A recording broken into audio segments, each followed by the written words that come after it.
Hi friends, welcome back to my channel. ಇವತ್ತಿನ ದಿನ ನಾನು ಉತ್ತರ ಕರ್ನಾಟಕದ ಶೈಲಿಯಲ್ಲಿ ಎಗ್ ಪ್ಲೇಟ್ ಅಂತ ಹೇಳ್ತಾರಲ್ಲ ಫ್ರೆಂಡ್ಸ್, ದಪ್ಪ ಬದನೆಕಾಯಿಯಿಂದ ಪಲ್ಯನ ಯಾವ ರೀತಿ ಮಾಡೋದು ಅಂತ ನಾನಿವತ್ತು ತುಂಬಾ ಸುಲಭವಾಗಿ ತೋರಿಸ್ಕೊಡ್ತಾ ಇದ್ದೀನಿ.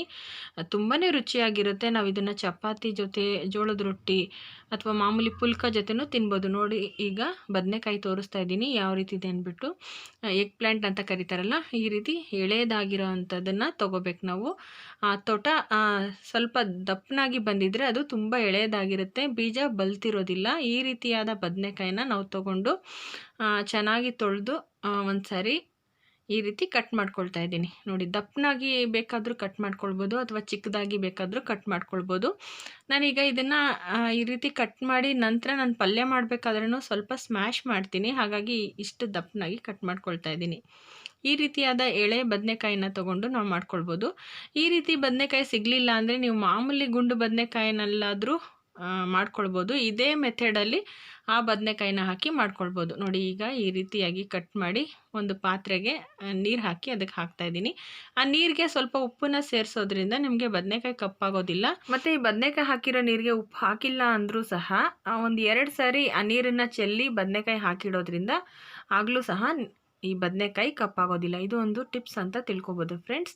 ನೋಡಿ, ಈಗ ನಾನು ನೀರಿನ ಪಾತ್ರೆಗೆ ಉಪ್ಪು ಹಾಕಿಲ್ಲ, ಹಾಗೇ ಇಟ್ಟಿದ್ದೀನಿ. ಆ ನೀರನ್ನೆಲ್ಲ ಚೆಲ್ಬಿಟ್ಟು ಮತ್ತೆ ಇನ್ನೊಂದು ಸರಿ ನೀರು ಹಾಕಿಟ್ಟಿರ್ತೀನಿ, ಆದರೂ ಬದನೆಕಾಯಿ ಕಪ್ಪಾಗೋದಿಲ್ಲ. ನೋಡಿ, ಈಗ ಈ ರೀತಿಯಾಗಿ ಕಟ್ ಮಾಡಿ ಇಟ್ಕೊಂಡಿದ್ದೀನಿ. ಈ ರೀತಿ ಫಸ್ಟೇ ನಾವು ಕಟ್ ಮಾಡಿ ಇಟ್ಕೊಂಡ್ಬಿಟ್ರೆ ಪಲ್ಯ ಮಾಡೋದಕ್ಕೆ ಸುಲಭ. ಮತ್ತು ಈಗ 2 ಟೇಬಲ್ ಸ್ಪೂನಷ್ಟು ಕಡಲೆ ಬೀಜನ ಹುರಿದು ನಾನು ಸಿಪ್ಪೆ ಎಲ್ಲ ತೆಗೆದು ಇಟ್ಕೊಂಡಿದ್ದೀನಿ. ಇದನ್ನು ಸಹ ನಾವು ಒಂದು ಮಿಕ್ಸಿ ಜಾರ್ಗೆ ಹಾಕಿ ತರ್ತರಿಯಾಗಿ ಪುಡಿ ಮಾಡ್ಕೊಳ್ಬೇಕಾಗತ್ತೆ. ಇದು ಅಷ್ಟೇ, ನಾವು ಫಸ್ಟೇ ಮಾಡ್ಕೊಂಡು ಬಿಡಬೇಕು. ಮಾಡಿಟ್ಕೊಂಡ್ರೆ ಪಲ್ಯ ಮಾಡೋದಕ್ಕೆ ತುಂಬ ಸುಲಭ ಆಗುತ್ತೆ. ಈಗ ನೋಡಿ, ನಾನು ಪುಡಿ ಮಾಡಿ ಇಟ್ಕೊಂಡಿದ್ದೀನಿ. ಈ ರೀತಿಯಾಗಿ ತರ್ತರಿಯಾಗಿದ್ದರೆ ಸಾಕು. ತುಂಬ ನುಣ್ಣಗೆ ಪುಡಿ ಮಾಡಿದ್ರೆ ಅಷ್ಟು ಚೆನ್ನಾಗಿರೋದಿಲ್ಲ. ಪಲ್ಯ ತಿನ್ನಬೇಕಾದ್ರೆ ನಮಗೆ ಬಾಯಿಗೆ ಸಿಗಬೇಕು, ಆಗ ತುಂಬ ರುಚಿಯಾಗುತ್ತೆ ಪಲ್ಯ. ಈಗ ಇದನ್ನು ಒಂದು ಬಟ್ಲಿಗೆ ಶಿಫ್ಟ್ ಮಾಡ್ಕೊಳ್ತಾ ಇದ್ದೀನಿ.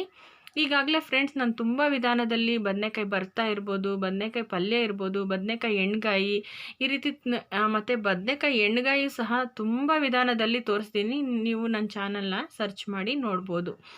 ಈಗ ನೋಡಿ, ಅದನ್ನು ಬಟ್ಲಿಗೆ ಹಾಕಿ ಇಟ್ಟ ನಂತರ ಪಲ್ಯಕ್ಕೆ ಒಗ್ಗರಣೆಗೆ ಒಂದು ಬಟ್ಲನ್ನ ಬಿಸಿಗಿಟ್ಕೊಂಡು ಅದಕ್ಕೆ 2ರಿಂದ 3 ಟೇಬಲ್ ಸ್ಪೂನಷ್ಟು ಎಣ್ಣೆ ಹಾಕ್ಕೊಂಡಿದ್ದೀನಿ. ಹಾಗೆ ಅರ್ಧ ಟೇಬಲ್ ಸ್ಪೂನಷ್ಟು ಸಾಸಿವೆ, ಅರ್ಧ ಟೇಬಲ್ ಸ್ಪೂನಷ್ಟು ಜೀರಿಗೆನ ಹಾಕಿ ಸಿಡಿಸ್ಕೋಬೇಕು.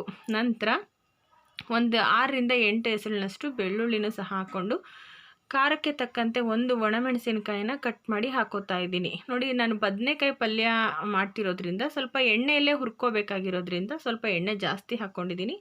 ಬೇಡ ಅನ್ನೋರು ಕಡಿಮೆ ಹಾಕಿ ಮಾಡ್ಕೊಳ್ಬೋದು. ಸ್ವಲ್ಪ ದಪ್ಪ ತಳದ ಪಾತ್ರೆ ಇಟ್ಕೊಂಡು ಮಾಡಿದ್ರೆ ತುಂಬ ಸುಲಭ ಆಗುತ್ತೆ. ಹೊಸದಾಗಿ ಮಾಡೋರಾದರೆ ಆ ರೀತಿ ಮಾಡ್ಕೊಳ್ಳಿ. ಈಗ ನಾನು ಒಂದು 3 ಮೀಡಿಯಮ್ ಸೈಜ್ ಈರುಳ್ಳಿನ ಚಿಕ್ಕದಾಗಿ ಕಟ್ ಮಾಡಿ ಹಾಕ್ಕೊಂಡು ಇದನ್ನು ಸಹ ಚೆನ್ನಾಗಿ ಫ್ರೈ ಮಾಡ್ಕೊಳ್ತಾ ಇದ್ದೀನಿ. ಹಾಗೆ ಇದ್ರ ಜೊತೆಗೆ ಸ್ವಲ್ಪ ಕರಿಬೇವಿನ ಸೊಪ್ಪನ್ನು ಸಹ ಸೇರಿಸಿ ಫ್ರೈ ಮಾಡ್ಕೊಳ್ಬೇಕಾಗತ್ತೆ. ಈಗ ಒಂದು 2ರಿಂದ 3 ನಿಮಿಷಗಳ ಕಾಲ ಮೀಡಿಯಮ್ ಉರಿಯಲ್ಲೇ ನಾವು ಫ್ರೈ ಮಾಡ್ಕೊಳ್ಬೇಕು. ಈರುಳ್ಳಿ ಹದವಾಗಿ ಬೆಂದರೆ ಪಲ್ಯನೂ ಸಹ ತಿನ್ನೋದಕ್ಕೆ ತುಂಬ ರುಚಿಯಾಗಿರುತ್ತೆ. ಈಗ 2 ನಿಮಿಷ ನಾನು ಫ್ರೈ ಮಾಡ್ಕೊಂಡು ಈಗ ಒಂದು ಅರ್ಧ ಟೇಬಲ್ ಸ್ಪೂನಷ್ಟು ಹಿಂಗಿನ ಪುಡಿನೂ ಸಹ ಸೇರಿಸ್ಕೊಂಡು ಫ್ರೈ ಮಾಡ್ಕೊಳ್ತಾ ಇದ್ದೀನಿ. ಈರುಳ್ಳಿನ ಒಂದು 3/4 ಭಾಗದವರೆಗೆ ನಾವು ಫ್ರೈ ಮಾಡ್ಕೊಳ್ಬೇಕಾಗತ್ತೆ. ಈಗ ನಾನು ಬೆಳ್ಳುಳ್ಳಿ ಹೆಸಳನ್ನ ಹಾಗೆ ಹಾಕಿದ್ನಲ್ಲ, ಅದನ್ನು ಕಟ್ ಮಾಡ್ಕೊಳ್ತಾ ಇದ್ದೀನಿ. ನೀವು ಮೊದಲೇ ಜಜ್ಜಿ ಬೇಕಾದರೂ ಹಾಕ್ಕೊಳ್ಬೋದು ಅಥವಾ ಈ ರೀತಿ ನಂತರ ಕಟ್ ಮಾಡಿ ಬೇಕಾದರೂ ಮಾಡ್ಬೋದು. ಈಗ ನೋಡಿ, ಚೆನ್ನಾಗಿ ಈರುಳ್ಳಿ ಎಲ್ಲ ಫ್ರೈ ಆಗಿದೆ. ಈ ಟೈಮಲ್ಲಿ ಕಡಿಮೆ ಉರಿ ಮಾಡಿಬಿಟ್ಟು ನಾವು ಬದನೆಕಾಯಿ ನೀರಲ್ಲಿ ಏನು ಹಾಕಿಟ್ಟಿದ್ವಿ ಆ ನೀರನ್ನೆಲ್ಲ ಹಿಂಡಿ ಹಾಕ್ಕೋಬೇಕಾಗತ್ತೆ. ಬದನೆಕಾಯಿನ ಆದಷ್ಟು ನಾವು ಎಣ್ಣೆಯಲ್ಲೇ ಚೆನ್ನಾಗಿ ಫ್ರೈ ಮಾಡೋದ್ರಿಂದ ರುಚಿ ಅದು ಅದ್ಭುತವಾಗಿ ಬರುತ್ತೆ, ಅಷ್ಟು ಸೊಗಸಾಗಿರುತ್ತೆ ಫ್ರೆಂಡ್ಸ್. ಈಗ ನೋಡಿ, ನೀರನ್ನೆಲ್ಲ ಹಿಂಡಿ ಹಾಕ್ಕೊಂಡಿದ್ದೀನಿ. ಈಗ ಚೆನ್ನಾಗಿ ಒಂದು ಸಾರಿ ತಿರುಕೊಡೋಣ. ಈ ರೀತಿ ತಿರುಕೊಟ್ಟ ನಂತರ ನಾವು ಉರಿನ ಇಟ್ಕೋಬೇಕು. ಈಗ ನಾನು ಪೂರ್ತಿ ಲೋ ಫ್ಲೇಮಲ್ಲಿ ಇಟ್ಟಿದ್ದೆ. ಒಂದು ಸಾರಿ ಚೆನ್ನಾಗಿ ತಿರುಕೊಟ್ಟು ಒಂದು 2ರಿಂದ 3 ನಿಮಿಷಗಳ ಕಾಲ ಮುಚ್ಚಿಟ್ಟಿದ್ದೀನಿ. ನೋಡಿ, ನಾನು ಮಧ್ಯದಲ್ಲಿ ಆಗಾಗ ತಿರುಕೊಡ್ತಾ ಇದ್ದೆ. ಈಗ ಪ್ಲೇಟ್ನ ತೆಗೆದು ಮತ್ತೆ ಒಂದು 2 ನಿಮಿಷಗಳ ಕಾಲ ತಿರುಕೊಡ್ತಾ ಇದ್ದೀನಿ. ನೋಡಿ, ಹಬೆಯಲ್ಲೇ ಒಂದು ಅರ್ಧಂಬರ್ಧ ಬೆಂದಿದೆ. ಇಷ್ಟು ಬೆಂದರೆ ಸಾಕು. ಇಷ್ಟು ಬೆಂದ ನಂತರ ನಾವು ಉಳಿದ ಪದಾರ್ಥಗಳನ್ನು ಸೇರಿಸ್ಕೋಬೇಕಾಗತ್ತೆ. ಅರ್ಧ ಬೆಂದ ನಂತರನೇ ಸೇರಿಸ್ಕೋಬೇಕಾಗತ್ತೆ. ಈಗ ನೋಡಿ ಚಿಕ್ಕದಾಗಿ ಕಟ್ ಮಾಡಿಟ್ಟಿರೋಂಥ ಒಂದು ಮೀಡಿಯಮ್ ಸೈಜ್ ಟೊಮೆಟೊನ ನಾನು ಸೇರಿಸ್ಕೊತಾ ಇದ್ದೀನಿ. ಬದನೆಕಾಯಿ ಬೆಂದ ನಂತರನೇ ಹಾಕ್ಕೋಬೇಕು. ಹಾಗೆ ಇದಕ್ಕೆ ಅರ್ಧ ಟೇಬಲ್ ಸ್ಪೂನಷ್ಟು ಅರಿಶಿಣದ ಪುಡಿ ಟರ್ಮರಿಕ್ ಪೌಡರ್ನ ಸೇರಿಸ್ಕೋಬೇಕಾಗತ್ತೆ. ಮತ್ತು ಫ್ರೆಂಡ್ಸ್, ನಾವು ಯಾವುದೇ ಬದನೆಕಾಯಿ ರೆಸಿಪಿ ಮಾಡಬೇಕಾದ್ರೂ ನಾವು ಬದನೆಕಾಯಿನ 2 ನಿಮಿಷ ತಿರುಕೊಟ್ಟಿದ ನಂತರ ತಕ್ಷಣವೇ ಮುಚ್ಚಳನ ಮುಚ್ಚಿಬಿಟ್ಟು ಬೇಯಿಸ್ಕೋಬೇಕಾಗತ್ತೆ. ಇಲ್ಲಾಂದರೆ ಬದನೆಕಾಯಿ ಕಪ್ಪಾಗುತ್ತೆ. ಹಾಗಾಗಿ ಹೊಸದಾಗಿ ಮಾಡೋರಿಗೆ ಸುಲಭ ಆಗ್ಬೋದು, ಆ ರೀತಿ ಮಾಡ್ಕೊಳ್ಳಿ. ಈಗ 1 ಟೇಬಲ್ ಸ್ಪೂನಷ್ಟು ಅಚ್ಚಕಾರದ ಪುಡಿನ ಹಾಕ್ಕೊಂಡಿದ್ದೀನಿ. ನಾನು ಕಾಶ್ಮೀರಿ ರೆಡ್ ಚಿಲ್ಲಿ ಪೌಡರ್ ಹಾಕ್ಕೊಂಡಿದ್ದೀನಿ.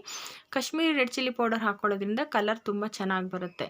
ಈಗ ರುಚಿಗೆ ತಕ್ಕಷ್ಟು ಉಪ್ಪನ್ನು ಸಹ ಸೇರಿಸ್ಬಿಟ್ಟು ಈಗ ತಿರುಕೊಡ್ತಾ ಇದ್ದೀನಿ. ಇದನ್ನು ಸಹ ನಾವು ಮೀಡಿಯಮ್ ಉರಿಯಲ್ಲಿ 2 ರಿಂದ 3 ನಿಮಿಷಗಳ ಕಾಲ ತಿರುಕೊಡ್ಬೇಕಾಗತ್ತೆ. ನಾವು ಅಚ್ಚಕಾರದ ಪುಡಿ, ಉಪ್ಪು, ಅರಿಶಿನ ಎಲ್ಲ ಒಟ್ಟಿಗೆ ಹಾಕಿ ತಿರುಕೊಡೋದ್ರಿಂದ ಬದನೆಕಾಯಿ, ಈ ಟೊಮೆಟೊ ಎಲ್ಲ ಬೇಗ ಮೆತ್ತಗಾಗುತ್ತೆ. ಇದೊಂದು ಟಿಪ್ಸ್ ಅಂತ ತಿಳ್ಕೊಬೋದು ಫ್ರೆಂಡ್ಸ್. ಈಗ ನಾನು ಮತ್ತೆ ಪ್ಲೇಟನ್ನು ಮುಚ್ಚಿ 2 ನಿಮಿಷ ಚೆನ್ನಾಗಿ ಬೇಯಿಸ್ಕೊಂಡಿದ್ದೀನಿ. ಈಗ ಮತ್ತೆ ಪ್ಲೇಟ್ನ ಮುಚ್ಚಳ ತೆಗೆದು ಮತ್ತೆ 1-2 ಸಾರಿ ತಿರುಕೊಟ್ಟಿದ್ದೀನಿ. ಈಗ ಬದನೆಕಾಯಿ ಸ್ವಲ್ಪ ಬೇಗ ಬೇಯಲಿ ಅನ್ನೋ ಕಾರಣಕ್ಕೆ ಮತ್ತು ಈ ಖಾರದ ಪುಡಿ, ಉಪ್ಪು ಎಲ್ಲ ಈ ಬದನೆಕಾಯಿಗೆ ಹಿಡ್ಕೊಳ್ಳಿ ಅನ್ನೋ ಕಾರಣಕ್ಕೆ ಸ್ವಲ್ಪ ನೀರನ್ನ ಸೇರಿಸ್ತಾ ಇದ್ದೀನಿ. ನೀರನ್ನ ಸೇರಿಸಿ ನಾವೀಗ ಒಂದು ಸಾರಿ ತಿರುಕೊಟ್ಟು ಮತ್ತೆ ಪ್ಲೇಟ್ನ ಮುಚ್ಚಿ 1-2 ನಿಮಿಷಗಳ ಕಾಲ ನಾವು ಬೇಯಿಸ್ಕೋಬೇಕಾಗತ್ತೆ. ಕಡಿಮೆ ಉರಿಯಲ್ಲಿ ನಾವು ಬೇಯಿಸ್ಕೋಬೇಕಾಗತ್ತೆ. ಈಗ ನೋಡಿ, ನಾನು 1-2 ನಿಮಿಷಗಳ ಕಾಲ ಬೇಯೋದಕ್ಕೆ ಬಿಟ್ಟಿದ್ದೆ. ಮಧ್ಯದಲ್ಲಿ ಆಗಾಗ ತಿರುಕೊಟ್ಟಿದ್ದೀನಿ. ಯಾಕೆಂದರೆ ನಾನು ತೊಗೊಂಡಿರೋ ಅಂಥ ಬಾಣಲಿ ಸ್ವಲ್ಪ ತೆಳುವಾಗಿದೆ. ಹಾಗಾಗಿ ನಾನು ಮಧ್ಯದಲ್ಲಿ ನೋಡಿಕೊಂಡು ಆಗಾಗ ತಿರುಕೊಡ್ತಾ ಇದ್ದೆ. ಹಾಗಾಗಿ ನಾನು ಮೊದಲೇ ಹೇಳ್ದಾಗೆ ಹೊಸದಾಗಿ ಮಾಡೋರು ಸ್ವಲ್ಪ ದಪ್ಪ ತಳದ ಪಾತ್ರೆನ ಇಟ್ಕೊಳ್ಳಿ, ಆಗ ತಳ ಕಚ್ಚೋದಿಲ್ಲ. ಈಗ ನಾನು ತಿರುಕೊಟ್ಬಿಟ್ಟು ಇದನ್ನು ಸ್ಮ್ಯಾಶ್ ಮಾಡ್ಕೊಳ್ತೀನಿ. ಆದಷ್ಟು ಸ್ವಲ್ಪ ಸ್ಮ್ಯಾಶ್ ಮಾಡ್ಕೊಳ್ಬೇಕು. ಆಗ ಪಲ್ಯ ತುಂಬ ಚೆನ್ನಾಗಿರುತ್ತೆ. ಇಲ್ಲಾಂದರೆ ಹೋಳ ಇರಬೇಕು ಅಂತ ಇಷ್ಟಪಡೋರು ಹಾಗೆ ಬಿಡ್ಬೋದು. ಈಗ ನೋಡಿ, ಒಂದು ಬದನೆಕಾಯಿನ ತೊಗೊಂಡು ಪೀಸ್ ಮಾಡ್ತಾಯಿದ್ದೀನಿ. ಈ ಥರ ಪ್ರೆಸ್ ಮಾಡಿದ್ರೆ ಕಟ್ಟಾಗಬೇಕು. ಆಗ ಬದನೆಕಾಯಿ ಚೆನ್ನಾಗಿ ಬೆಂದಿದೆ ಅಂತ ಅರ್ಥ. ಇಷ್ಟು ಮಟ್ಟಿಗೆ ನಾವು ಬೇಯಿಸ್ಕೊಂಡ್ರೆ ಸಾಕಾಗುತ್ತೆ. ಈಗ ನೋಡಿ, ಸ್ವಲ್ಪ ಸ್ಮ್ಯಾಶ್ ಮಾಡ್ಕೊಳ್ತಾ ಇದ್ದೀನಿ. ನಿಮಗೆ ಗೊತ್ತಿರ್ಬೋದು, ಬದನೆಕಾಯಿ ಭರ್ತಾ ಎಲ್ಲ ಸ್ವಲ್ಪ ಪೇಸ್ಟ್ ರೀತಿಯಲ್ಲಿ ಮಾಡ್ತಾರೆ.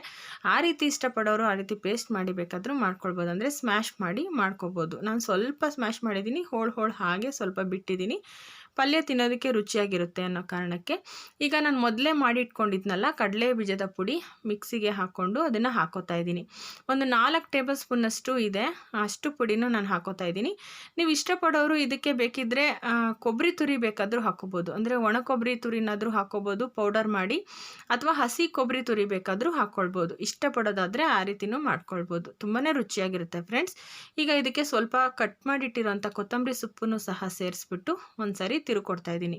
ಈ ಕಡಲೆ ಬೀಜದ ಪುಡಿ ಹಾಕಿದ ನಂತರ ತುಂಬ ಹೊತ್ತು ತಿರುಕೊಡೋ ಅವಶ್ಯಕತೆ ಇಲ್ಲ. ಅದು ಎಲ್ಲ ಬದನೆಕಾಯಿಗೂ ಸ್ಪ್ರೆಡ್ ಆದರೆ ಸಾಕು. ಒಂದು ನಿಮಿಷ ಅಥವಾ 2 ನಿಮಿಷಗಳ ಕಾಲ ನಾವು ತಿರುಕೊಟ್ರೆ ಸಾಕು. ನೋಡಿ, ಈಗ ನಾನು ತಿರುಕೊಟ್ಬಿಟ್ಟು ಒಂದು 30 ಸೆಕೆಂಡ್ಸ್ ಮುಚ್ಚಿಡ್ತಾ ಇದ್ದೀನಿ ಅಷ್ಟೇ. ಮುಚ್ಚಿಟ್ಬಿಟ್ಟು ಬೇಯಿಸ್ಕೊಳ್ಳೋದ್ರಿಂದ ಅದು ಹದವಾಗಿ ಉಪ್ಪು ಖಾರ ಅದೆಲ್ಲ ಚೆನ್ನಾಗಿ ಹಿಡ್ಕೊಂಡಿರುತ್ತೆ. ಒಂದು 30 ಸೆಕೆಂಡ್ಸ್ ಅಥವಾ 1 ನಿಮಿಷ ಇಟ್ಟರೆ ಸಾಕು, ಮ್ಯಾಕ್ಸಿಮಮ್. ಅದಕ್ಕಿಂತ ಜಾಸ್ತಿ ಬೇಡ. ನೋಡಿ, ಈಗ ಪಲ್ಯ ತಯಾರಾಗಿದೆ. ಇದನ್ನು ಚೆನ್ನಾಗಿ ತಿರುಕೊಟ್ಟು ಸ್ಟವ್ ಆಫ್ ಮಾಡ್ಕೊಳ್ತಾ ಇದ್ದೀನಿ. ಈಗ ರುಚಿಕರವಾದ ದಪ್ಪ ಬದನೆಕಾಯಿ ಪಲ್ಯ ತಯಾರಾಯಿತು. ತುಂಬಾ ಸೊಗಸಾಗಿತ್ತು ಫ್ರೆಂಡ್ಸ್, ತುಂಬಾ ರುಚಿಯಾಗಿತ್ತು.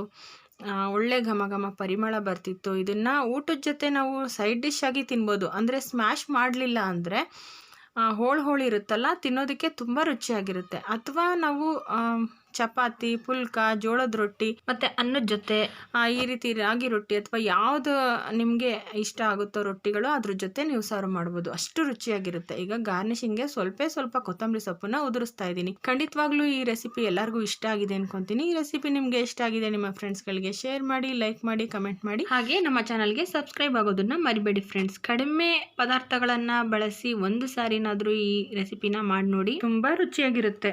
ಓಕೆ ಫ್ರೆಂಡ್ಸ್, ಮತ್ತೊಂದು ಹೊಸ ರೆಸಿಪಿಯೊಂದಿಗೆ ನಾನು ನಿಮ್ಮನ್ನು ಭೇಟಿ ಮಾಡ್ತೀನಿ. ಅಲ್ಲಿವರೆಗೂ ಟೇಕ್ ಕೇರ್, ಬಾಯ್. ಧನ್ಯವಾದಗಳು.